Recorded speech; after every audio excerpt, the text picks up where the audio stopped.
বন্ধুরা, লাস্ট ভিডিওতে আপনাদেরকে দেখেছিলাম এক্সেল এর মোস্ট পাওয়ারফুল ফর্মুলা XLOOKUP সম্পর্কে।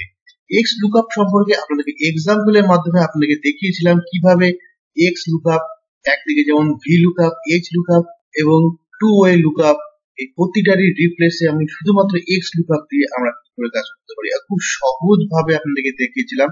আপনারা যদি না দেখে থাকেন তো আমাদের লাস্ট ভিডিওটা দেখবেন XLOOKUP ফর্মুলা সম্পর্কে খুব ভালোভাবে বন্ধুরা।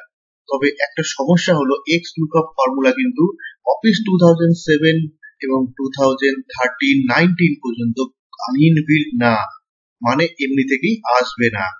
কিন্তু আমরা কিন্তু আপনাদেরকে দেখিয়েছিলাম অফিস 2013 এর মধ্যে XLOOKUP এর ফর্মুলা করে। ওকে বন্ধুরা, তাহলে কিভাবে করেছিলাম, কিভাবে আমরা XLOOKUP ফর্মুলাকে 13 এ করেছিলাম আপনারা দেখুন, দেখাচ্ছি ইকুয়াল টু দিয়ে। আমরা XLOOKUP যখন আমরা করতে যাবো, দেখুন XLOOKUP বলে কোনো ফর্মুলাই নাই। দেখুন XLOOKUP বলে কিন্তু কোনো ইনবিল্ট ফর্মুলা নেই। তাহলে আমরা কি করে করছি বন্ধুরা, এটা আমাদেরকে ইনসার্ট করতে হবে। আপনার অফিস 2007 এও করতে পারেন, 10 এও করতে পারেন, আমরা 13 এ করে দেখাচ্ছি। তো তার জন্য কি করতে হবে, দুটো XLL ফাইল আছে, সেই দুটো ফাইলকে আপনাকে ডাউনলোড করতে হবে। এই দুটো ফাইল আপনারা আমাদের ভিডিও ডেসক্রিপশনে লিংকটা পেয়ে যাবেন, আপনারা সেখান থেকে লিংকটা ডাউনলোড করে নেবেন। তাহলে সবার আগে দেখাচ্ছি ফাইলগুলোকে।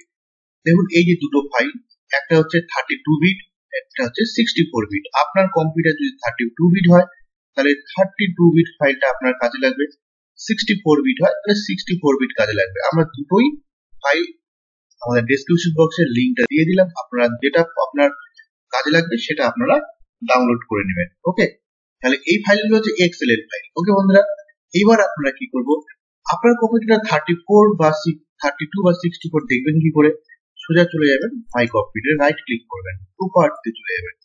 প্রপার্টিতে গেলে আপনারা দেখতে পারবেন, দেখুন এইখানে আপনারা দেখুন সিস্টেম টাইপ, আপনার অপারেটিং সিস্টেম কত বিটের, 64 বিট বন্ধুরা, দেখে নিন। তাহলে 64 বিট হয়ে গেল। এবার আপনারা ডাউনলোড করলেন, ডাউনলোড করে আপনি ডি ড্রাইভে রাখলেন। দেখুন ডি ড্রাইভে আমরা XLOOKUP আপডেট করে রাখলাম, এর মধ্যে দুটো ফাইল রাখলাম। ওকে, এই ফাইলগুলো কিন্তু আপনি কোনোদিনই সরাবেন না, ঠিক ডি ড্রাইভে যদি রাখেন তাহলে ডি ড্রাইভেই রাখবেন, এখান থেকে সরিয়ে দিলে কিন্তু XLOOKUP কাজ করবে না।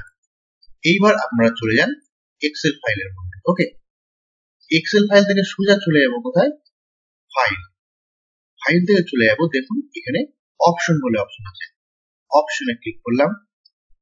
অপশনে ক্লিক করার পরে এক্সেল অপশন একটা ডায়লগ বক্স খুললো, সেখান থেকে আপনি বাঁদিকে লিস্ট ধরে সোজা নিচে চলে যান, অ্যাড ইনস বলে, অ্যাড ইনসে গেলাম।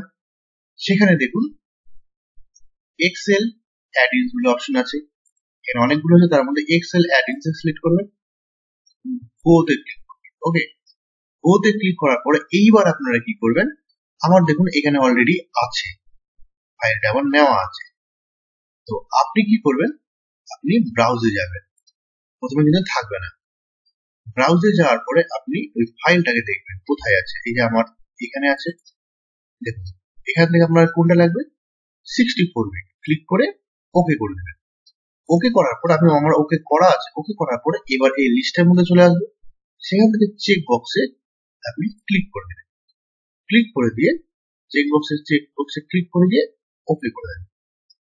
ওকে, এইবার আপনি দেখুন আমি যখন এখানে ইকুয়াল টু XLOOKUP করছি, দেখুন বন্ধুরা XLOOKUP ফাংশন চলে আসছে এবং ওর XLOOKUP এটা কিন্তু আপডেট ভার্সন, এছাড়াও আরো অনেক এক্সেল ফাইল আছে, সেটা আপডেট ভার্সন না।